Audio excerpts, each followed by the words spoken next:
Hi, hello, namaste, hearty welcome to yet another interesting class. So I thought I'll put that disclaimer for the benefit of some seniors who feel that this is not necessary.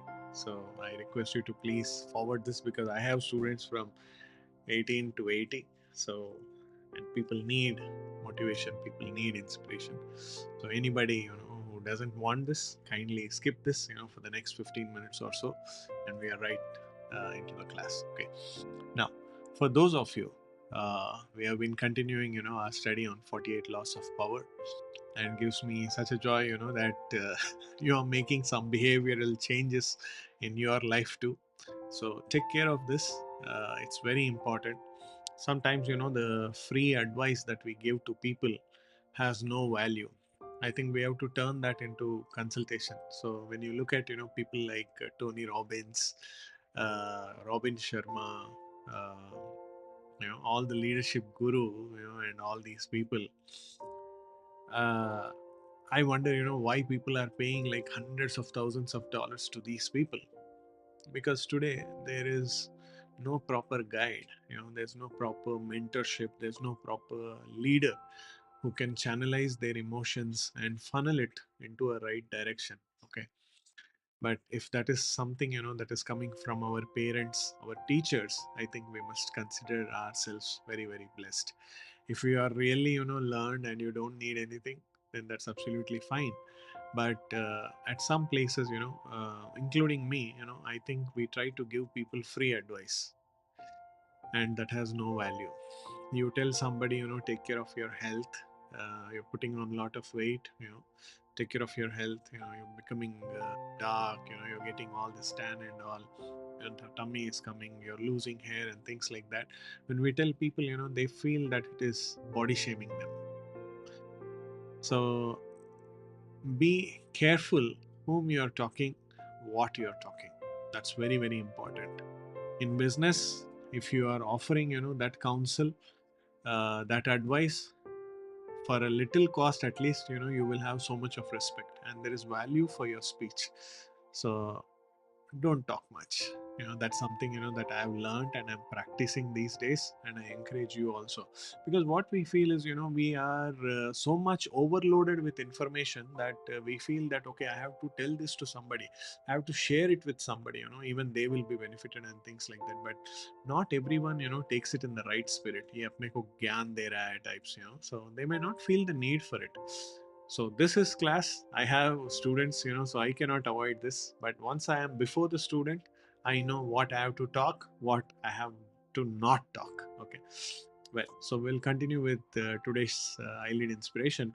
So the fourth law, it says always say less than necessary.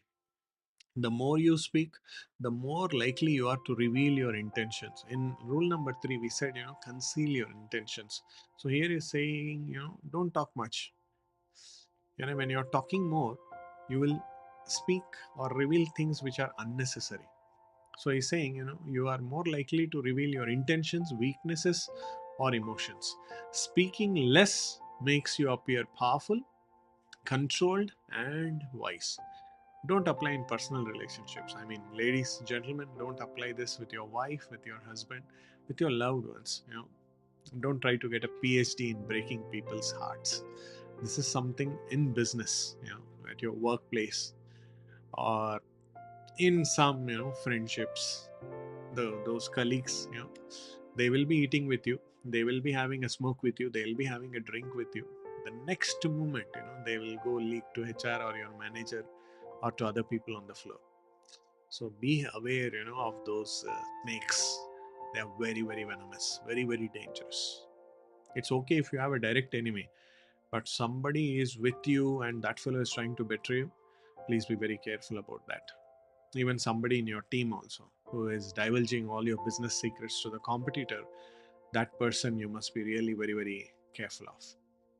When you talk too much, you risk saying something foolish, offending someone, or exposing your plans. Words are like currency. The more you use, the cheaper they become. Absolutely no. Abraham Lincoln's silence strategy. Let's see this. Abraham Lincoln, he was a man of few words in meetings, preferring to listen. When he spoke, his words carried great weight. His brevity during debates, legal arguments, and wartime decisions enhanced his reputation as a wise leader. If you talk too much, people will consider you like a buck fellow, buck candidate. So they will feel, you have no value at all. Harvard Business Review, it said leaders who spoke less in meetings but summarized clearly were rated more competent and powerful by peers. So even in meetings, always make notes. Now you have so many AI tools, which will help you in notes taking also, even in Zoom or things like that. So make notes, talk to them, summarize that, at the end you can talk. Make note of all the things and don't interrupt the flow of the speaker, who is presenting the content, even in your company meetings. And when it comes to sales, also, it is said, as per the Salesforce communication study, the top sales performers spoke 43% less than average performers in closing calls. They listened more and used words strategically. See, if you want to sell something, you have to first be a good listener. See, God has given 2 ears and then one mouth. Have you ever wondered why God gave 2 ears and then one mouth? To listen more and then talk less. That's important. So we have to be very, very cognizant of that. And then Warren Buffett, also famous for listening more than speaking. In board meetings, he listens intently, asks pointed questions, and summarizes with concise insights. Warren Buffett, he conducts only one meeting a year, is what I'm told. He just conducts one meeting a year. He calls all his directors or all the leadership team, management team, then they chalk out the plans. And that's how it goes for the entire year. So he doesn't waste, people's time also. But I mean, one of the world's richest men. So if he is doing something like that, that's okay. But if you're a startup, or if you are a growing entrepreneur, you have to keep talking, to your people, to your customers especially. You got to understand more than the team. You got to be talking to your customers. You must be available to them, and their feedback is always good for you. Whatever I am doing today, it's just the encouragement, appreciation, criticism that I get from my students or from my clients. So I'm very, very grateful to God for all that they pour upon me. Now, how do we apply this practically? Sir, all good, but kaise? How can we apply this practically? Okay, so here it goes. Now, when it comes to team meetings, speak only when you have a clear, valuable point. You have a valid point, only then speak. Ask questions, listen deeply, and conclude summary in a few words. I would also say take notes. Take notes. Always, if you are a smartphone user, have a smartphone, taking notes. Have that. And if you're somebody, who is good at typing, in good old days, there used to be shorthand and all. People used to tuck, tuck, tuck, tuck, tuck, tuck, note down. Now, they use voice recorder, then transcripts, summaries. So there are so many tools now. And business negotiations, silence after an offer forces the opposite party to reveal more. So once you have offered something and then you remain silent, it forces the opposite person to reveal more. So that's why, girls, when you propose them, they'll be silent. And you will only be doing, a lot of bug boys. Kya hua, kyun hua, not responding. I mean, I don't know. In my circle, that's how I've seen. I have not seen, girls being so desperate. They'll be desperate, after the marriage, not before that. Next, in personal conflicts, stay calm, speak less, avoid defensiveness. See, it is meaningless to defend to certain people who are never ready to give an explanation nor listen an explanation. But you can avoid meeting them, and rather than harnessing bitterness, you can move on.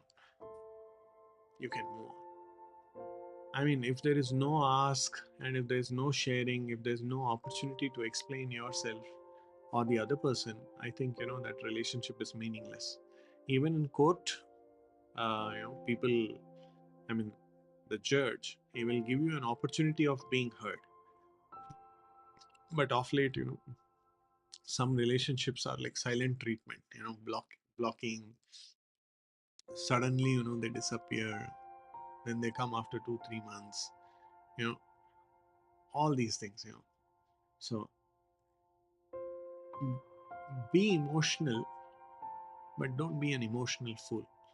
I mean, we cannot say don't be emotional because we are all driven by emotions. Even anger is an emotion. Hatred is an emotion. Emotion doesn't mean, only crying or feeling good, talking good stuff.